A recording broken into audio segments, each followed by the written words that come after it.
Today's critique covers a script for a video essay titled, Why You Can't Think Your Own Thoughts, synthesizing John C. Lilly's theories on isolation tanks, the mind as a biocomputer, and the simulations of God that program human behavior. The section detailing the God as computer simulation creates a thematic fracture that risks derailing the listener's personal journey of introspection. Yeah, I'm really glad we are starting right there, because I felt this distinct shift in gravity in that section. Right. I mean, the script starts off so strong.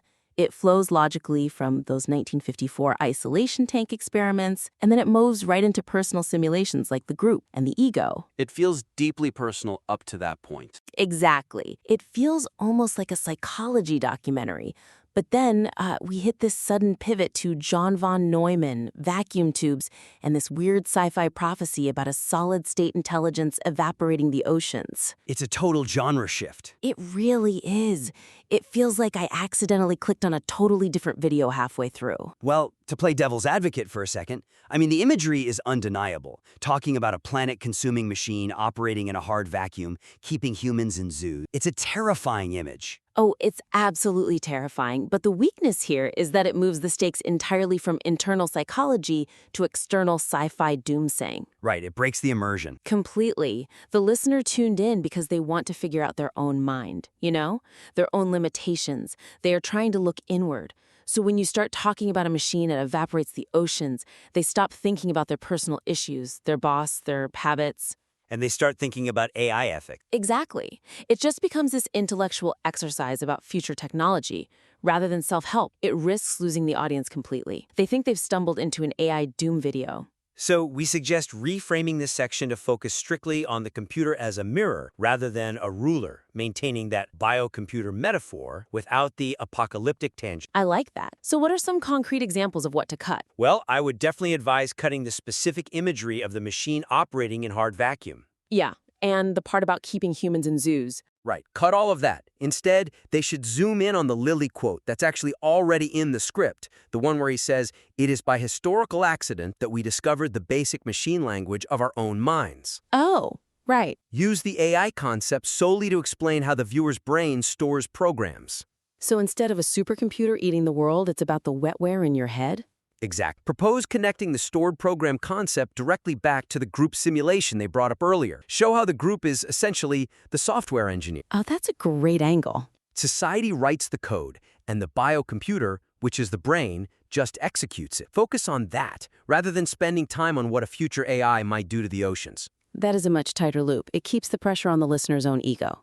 Which actually brings us to our next major point. The script's authoritative use of you statements risks triggering the very ego simulation the author is trying to help the listener dismantle. Yeah, I had a really visceral reaction to this part. Reading through, I actually found myself getting defensive. The text is relentless. It really is. It's just hitting you over the head. You can't rebel. Your mind isn't thinking, it's executing. You are a biocomputer. It's very aggressive. And the weakness is, while the sections on the group and survival simulations are convincing, telling a listener, quote, "You mistake a prison for a kingdom," it just creates an adversarial relationship.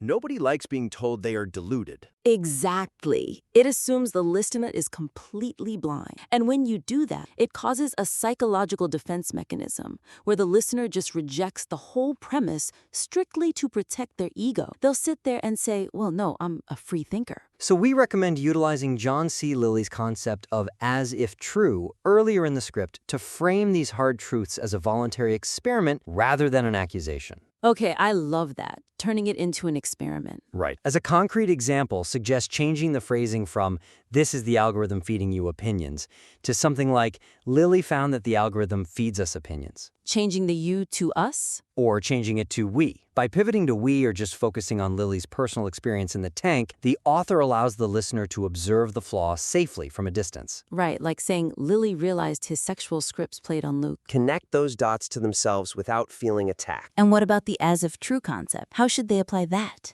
Advise explicitly inviting the user to try on the belief that they are a machine for the duration of the video. Just treat it as a temporary condition. Exactly. Use the as if true value mentioned later in the text right at the beginning. It turns the insult of being a programmed machine into a game or a sort of scientific inquiry. Let's pretend just for 15 minutes that this is true. It totally sneaks past those ego defenses. It does. Now, moving into the deeper philosophy of the piece, the transition from a mechanistic biocomputer worldview to the spiritual concept of essence lacks a sufficient logical bridge. This is where I got real whiplash. Yeah. The weakness here is that the script spends 80% of its runtime ruthlessly arguing that everything is a simulation. Money is a simulation, death, ego, even belief itself. It's pure hard materialism for the first 12 minutes. Right. And then suddenly we get the introduction of essence, or high indifference via Franklin Rel-Wolf. It feels totally like a deus ex machina. Like they just pasted a soul onto a machine at the very last second. Exactly. If the mind is a machine that simulates everything, explaining where this consciousness without an object comes from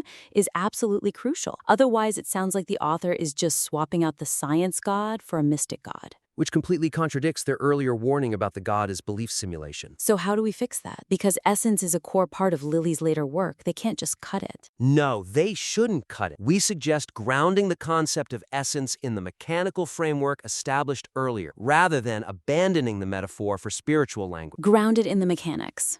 Okay, so for a concrete example, they could define high indifference not as some mystical mountaintop state, but as the absence of running code. The idle state of the biocomputer. Oh, that's brilliant. Describe it as the idle state. When your computer isn't running the status program or the money program, it isn't off, it's just idling. It's humming, but the screen is blank. That fits perfectly. The script also mentions the gap between the event and the story, so they should use that specific imagery, explicitly label essence as the actual hardware running in that gap. That demystifies it so well. And I think they should also advise the writer to use Lilly's own skepticism here. Yes, absolutely. Quote the section where Lilly admits Merrill-Wolf might just be doing an overvaluation of his own abstractions.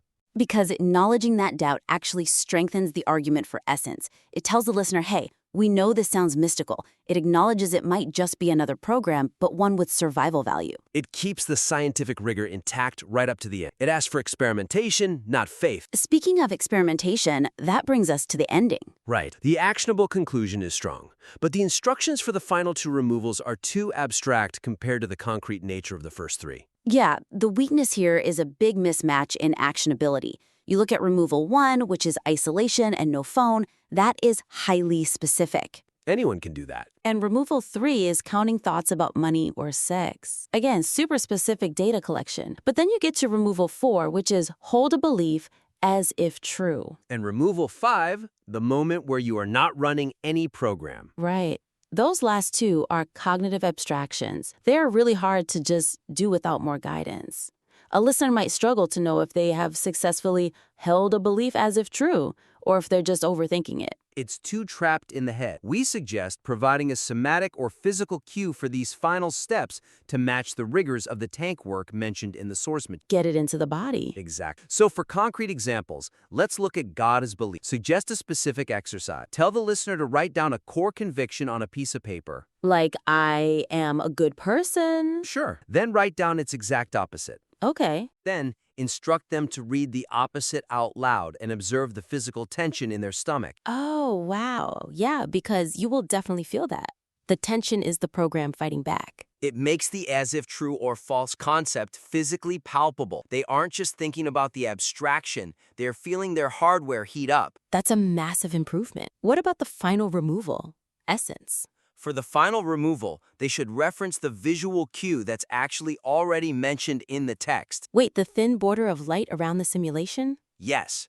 Instruct the listener to look for that frame specifically. Give them a visual target rather than just a mental concept of pure awareness. So, turn the philosophical concept into an optical task. Look for the edge of your peripheral vision. Exactly. It grounds the mysticism in biology, which is exactly what Lilly was trying to do. It turns a prayer into a protocol. I really love that. So to recap the main feedback for this piece, the script is a profound exploration of Lilly's work, but it really needs to integrate the AI section more smoothly so it doesn't distract. It needs to soften that accusatory tone to keep the listener's ego from rebelling. It needs to bridge the logic gap between the machine and essence, using the idle state metaphor, and finally, make those last exercises physically actionable. We invite the listener to refine the biocomputer script using these notes and submit the next iteration. Honestly, the ambition of this piece is off the charts.